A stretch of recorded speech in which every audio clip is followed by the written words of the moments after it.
जब सती के खुद को योगाग्नि में भस्म कर लेने का समाचार शिवजी के पास पहुंचा, तब शिवजी ने वीरभद्र को भेजा। उन्होंने वहां जाकर यज्ञ विध्वंस कर डाला और सब देवताओं को यथोचित फल दिया। सती ने मरते समय शिव से ये वर मांगा कि हर जन्म में आप ही मेरे पति हों। इसी कारण उन्होंने हिमाचल के घर जाकर पार्वती का जन्म लिया। जब से पार्वती हिमाचल के घर में जन्म, तब से उनके घर में सुख और संपत्तियां छा गई।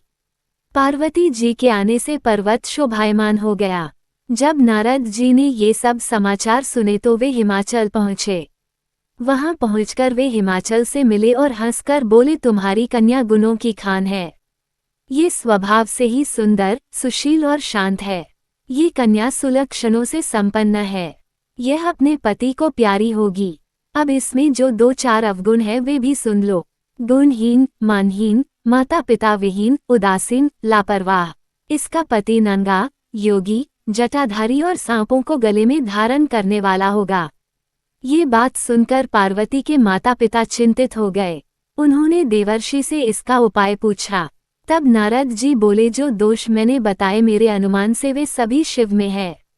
अगर शिवजी के साथ विवाह हो जाए तो ये दोष गुण के समान ही हो जाएंगे। यदि तुम्हारी कन्या तप करे तो शिवजी ही इसकी किस्मत बदल सकते हैं। तब ये सुनकर पार्वती जी की मां विचलित हो गई। उन्होंने पार्वती के पिता से कहा, आप अनुकूल घर में ही अपनी पुत्री का विवाह कीजिएगा, क्योंकि पार्वती मुझे प्राणों से अधिक प्रिय है। पार्वती को देखकर मैना का गला भर आया। पार्वती ने अपनी मां से कहा, मां मुझे एक ब्राह्मण ने सपने में कहा है कि जो नारद जी ने कहा है तू उसे सत्य समझकर जाकर तू तप कर। ये तप तेरे लिए दुखों का नाश करने वाला है। उसके बाद माता पिता को बड़ी खुशी से समझाकर पार्वती तप करने गई। पार्वती जी ने शिव को पति रूप में पाने के लिए तपस्या आरंभ की, लेकिन शिव को सांसारिक बंधनों में कदापि रुचि नहीं थी। इसलिए पार्वती जी ने अत्यंत कठोर तपस्या की ताकि शिव प्रसन्न होकर उनसे विवाह कर लें। जब सप्तर्षि सती की परीक्षा लेने गए, सप्तर्षि ने पार्वती से जाकर पूछा, तुम किसके लिए इतना कठिन तप कर रही हो? तब पार्वती सकुचाते हुए कहा, आप लोग मेरी मूर्खता को सुनकर हंसेंगे। मैं शिव को अपना पति बनाना चाहती हूँ।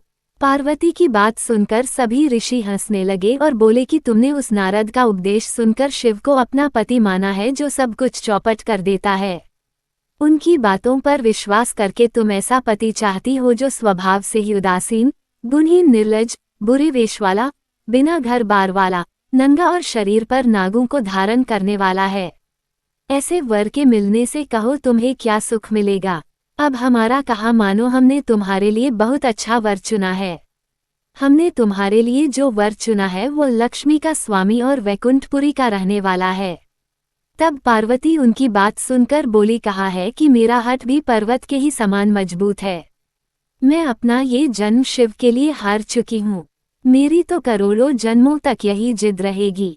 पार्वती की यह बात सुनकर सभी ऋषि बोले, आप माया हैं और शिव भगवान है। आप दोनों समस्त जगत के माता पिता है।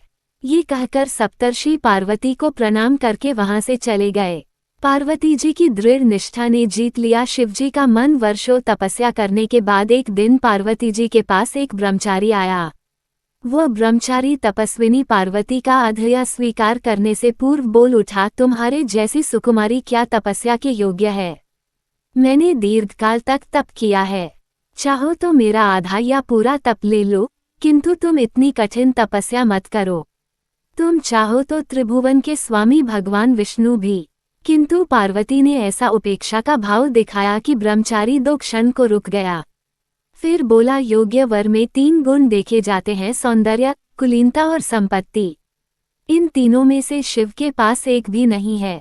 नीलकंठ, त्रिलोचन, जटाधारी, विभूति पोते, सांप लपेटे शिव में तुम्हें कहीं सौंदर्य दिखता है? उनकी संपत्ति का तो कहना ही क्या, नग्न रहते हैं। बहुत हुआ तो चर्म चमड़ा लपेट लिया। कोई नहीं जानता कि उनकी उत्पत्ति कैसे हुई। ब्रह्मचारी पता नहीं क्या क्या कहता रहा, किंतु अपने आराध्य की निंदा पार्वती को अच्छी नहीं लगी। अतः वे अन्यत्र जाने को उठ खड़ी हुई। तब शिव उनकी निष्ठा देख ब्रह्मचारी रूप त्याग प्रकट हुए और उनसे विवाह किया। जहां दृढ़ लगन, कष्ट सहने का साहस और अटूट आत्मविश्वास हो, वहाँ लक्ष्य की प्राप्ति अवश्य होती है।